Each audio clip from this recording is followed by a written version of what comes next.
আসসালামু আলাইকুম। আশা করি আপনারা সবাই ভালো আছেন। আপনারা সবাই জানেন যে সাংবাদিক সম্পাদক মাহমুদুর রহমান সাহেব উনি একটি মামলায় জামিন চাইতে গিয়েছিলেন, তারপর উনি কারাগারে আছেন। এই ঘটনা সবাইকে, আপনাদের অনেককে দুঃখ দিয়েছে, কাউকে ক্ষুব্ধ করেছে। আপনাদের কাছে মনে হয়েছে যে এরকম একটা ছাত্র জনতার বিপ্লবের পর আসা সরকার, এই সরকারের সময় কেন ফ্যাসিবাদ বিরোধী লড়াইয়ের অন্যতম অগ্রনায়ক মাহমুদুর রহমান ভাই কেন এখানে কারাগারে আছেন। তা আমি আপনাদেরকে একটু ব্যাখ্যা করি বিষয়টা। প্রথমেই বলে রাখি, আমি ওনাকে খুবই শ্রদ্ধা করি। এদেশে শেখ হাসিনার যে ফ্যাসিবাদী শাসন ছিল, সেটার বিরুদ্ধে যে লড়াইটা আমাদের, সেটার সূচনা করেছিলেন, বুদ্ধিবৃত্তিকভাবে তিনি সূচনা করেছিলেন, এবং এই জন্য ওনাকে প্রচন্ড নিপীড়ন, নির্যাতন ভোগ করতে হয়েছে, যেটার সাথে মানে কোনো কিছুর তুলনা হয় না আর কি। তো উনাকে একটা অবিশ্বাস্য একটা চরম ভুয়া মামলায় ওনাকে ফ্যাসিস্ট শেখ হাসিনা সরকার ওনাকে শাস্তি দিয়েছিল।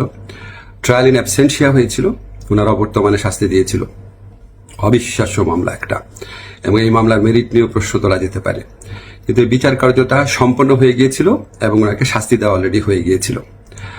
তো উনি যখন এখানে আপনার বাংলাদেশে আসলেন, আসার আগে কিছুদিন আগে ওনার স্ত্রী, আমাদের শ্রদ্ধেয় ভাবি, ওনার বিরুদ্ধেও একটা অত্যন্ত মানে অগ্রহণযোগ্য ভিত্তিহীন মামলা করা হয়েছিল।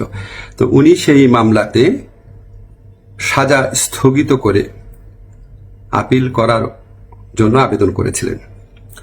এই আবেদন কিন্তু আইন মন্ত্রণালয় অথবা আমার কাছে আসে না, এটা যায় স্বরাষ্ট্র মন্ত্রণালয়ের কাছে।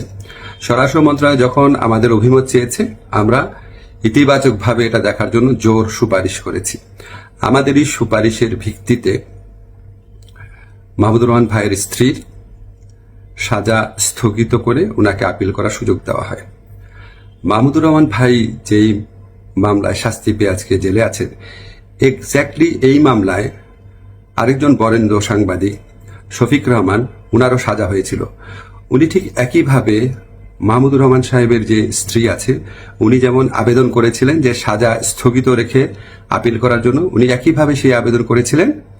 আমাদের আইন মন্ত্রণালয়ের মতামতের ভিত্তিতে শফিক রহমান সাহেবেরও সাজা স্থগিত করে ওনাকে মুক্ত মানুষ হিসাবে আপিল করার জন্য যে ওনার যে আবেদনটা ছিল সেটা অ্যাপ্রুভ করা হয়।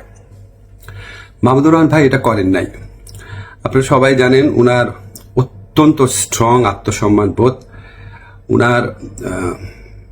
উনি খুব দৃঢ়চেতা মানুষ, খুবই দৃঢ়চেতা মানুষ, প্রচন্ড দেশপ্রেমিক মানুষ। হয়তো উনার এই সমস্ত ব্যক্তিত্বের কারণে উনি মনে করেছেন উনি কোনো সাজা স্থগিতের আবেদন করবেন না, বা হয়তো যে কোনো কারণে হোক আমি জানি না, উনি সাজা স্থগিত রেখে মুক্ত মানুষ হিসাবে আপিল করার কোনো আবেদন করেন নাই। ফলে এটা করার কোনো রকম স্কোপ কোনো মন্ত্রণালয়ের, কোনো সরকারের ছিল না। উনাকে যেই আদালত এই ভুয়া মামলাতে উনাকে শাস্তি দিয়েছিল, উনি সেই আদালতে জামিন চাইতে গেছেন। আমাদের ফৌজদারি কার্যবিধিতে আছে, যদি কোনো আদালত কাউকে 1 বছরের বেশি শাস্তি দেয়, ফৌজদারি মামলা যদি 1 বছরের বেশি শাস্তি দেয়, তাহলে সেই আদালত দোষী সাব্যস্ত ব্যক্তিকে জামিন দিতে পারবে না, জাস্ট পারবে না, কোনো স্কোপ নাই। কিন্তু তার চেয়ে যে বড় আদালত, অর্থাৎ মহানগর দায়রা জজের আদালত, সেখানে যদি পরে আবেদন করা হয়, তাহলে সেই আদালত জামিন দিতে পারবে। মাহমুদুর রহমান ভাইয়ের আইনজীবী যাতে মহানগর দায়রা জজের কোর্টে জামিনের আবেদন করতে পারেন, সেই জন্য রায় যেদিন হয়েছে ঠিক সেদিনই অত্যন্ত দ্রুততার সাথে ওনাকে সকল কাগজপত্র, রায় আদেশের কপি সহ পৌঁছে দেওয়া হয়েছে। আজকে আমি যখন আপনাদের সাথে কথা বলছি, আজকে হচ্ছে বুধবার, উনি যে কোনো কারণেই হোক উনি জামিনের আবেদন এখনো করেন নাই। জামিনের আবেদনটা করলে ওই আদালতের জামিন দেওয়ার এখতিয়ার আছে এবং ওনার জামিন পাওয়ার পথ প্রশস্ত হবে। উনি মুক্তভাবে ওনার যে দেশপ্রেম থেকে, দায়িত্ববোধ থেকে, উনি ওনার সাংবাদিক হোক বা বুদ্ধিজীবী হোক বা ওপিনিয়ন মেকার হোক, উনি ওনার ভূমিকা পালন করতে পারবেন অচিরেই, সে প্রত্যাশা করছি। আমি শুধু আপনাদেরকে একটা জিনিস একটু বোঝার জন্য অনুরোধ করছি। আমি আইন মন্ত্রণালয়ের দায়িত্ব পাওয়ার পর মাহমুদুর রহমান ভাইয়ের স্ত্রী ও সাংবাদিক শফিক রহমান, ওনারা যখনই আবেদন করেছেন সাজা স্থগিত করার, সেই আবেদনে আমাদের মতামতের ভিত্তিতে ওনাদের সাজা স্থগিত করা হয়েছে। মাহমুদুর রহমান ভাই এই আবেদন করলে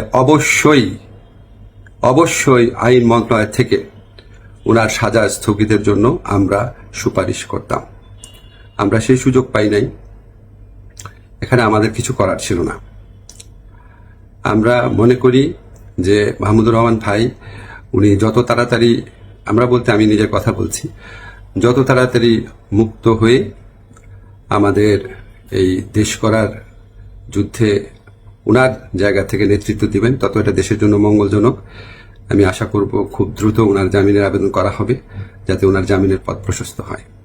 সবাইকে ধন্যবাদ, ভালো থাকবেন।